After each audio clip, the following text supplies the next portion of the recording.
Assalamualaikum warahmatullahi wabarakatuh. Perkenalkan, nama saya Ayunita, NIM 12236013. Di sini saya dari Fakultas Pertanian, Peternakan dan Perikanan Universitas Muhammadiyah Parepare. Di sini saya akan membawakan materi yaitu genetika dasar. Adapun yang pertama, bab 1 pengertian genetika. Genetika adalah cabang ilmu biologi yang menjelaskan persamaan dan perbedaan sifat yang diturunkan pada makhluk hidup. Lingkup genetika terdiri atas 6. Yang pertama itu struktur materi genetik, kedua reproduksi materi genetik, ketiga kerja materi genetik, 4 perubahan materi genetik, mutasi dan rekombinasi, 5 genetika dalam populasi, 6 perekayasaan materi genetik. Sejarah singkat perkembangan ilmu genetika. Sebelum tahun 1860 penemu mikroskop cahaya. Yang kedua, teori sel oleh Robert Hooke dan Anthony van Leeuwenhoek.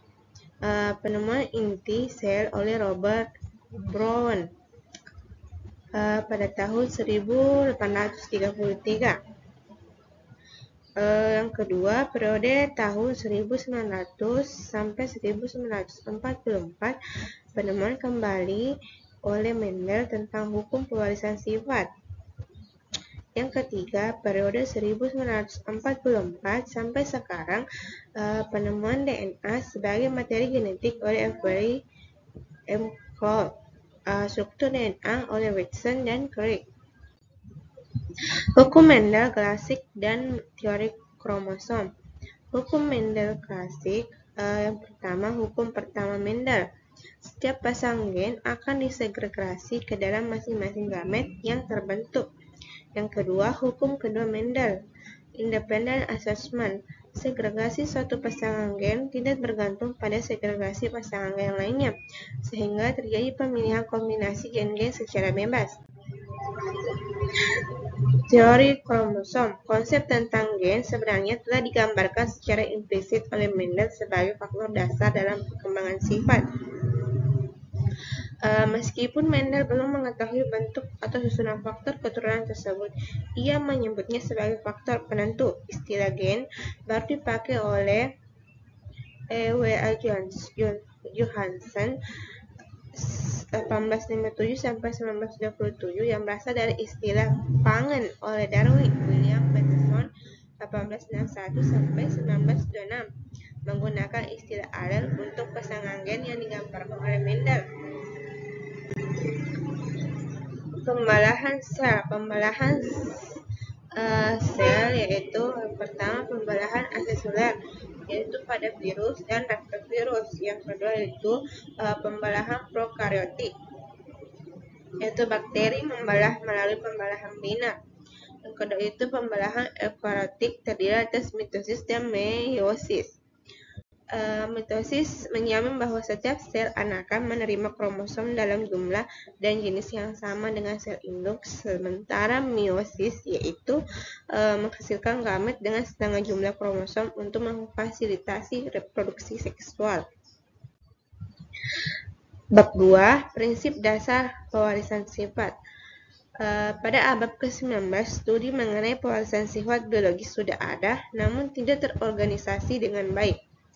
Pemahaman yang lebih sistematis dimulai dengan kontribusi Gregor Johann Mendel, seorang biawaran dan ilmuwan Austria yang melakukan eksperimen dengan tanaman kacang polong.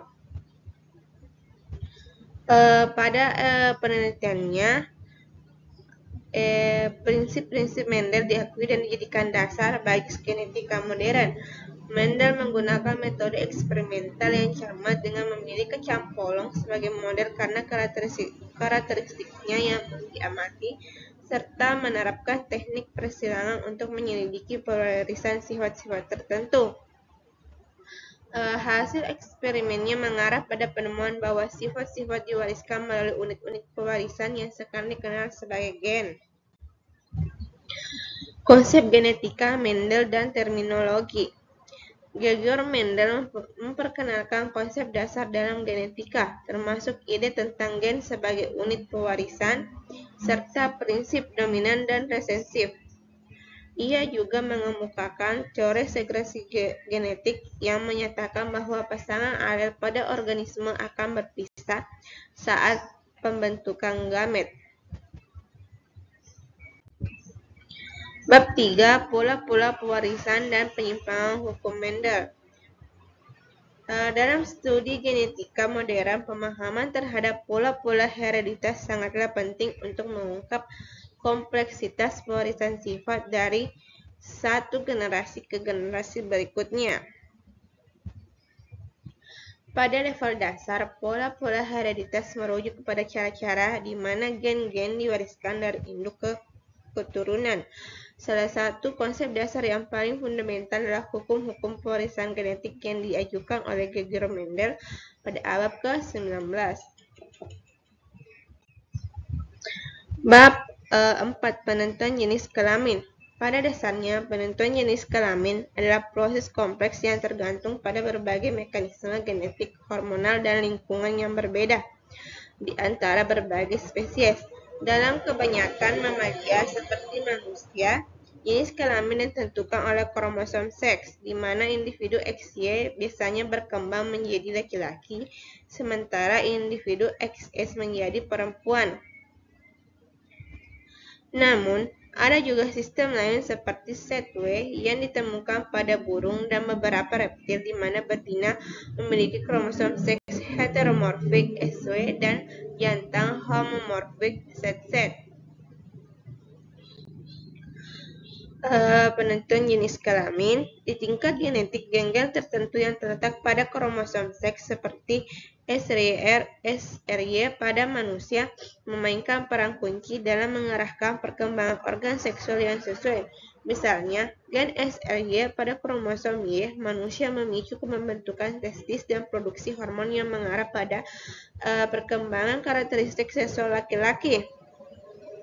Selain itu, alel-alel pada kromosom X juga memiliki pola pewarisan yang khas, di mana alel-alel tertentu seperti yang terkait dengan hemofilia hanya muncul pada individu jantan jika terdapat pada kromosom X.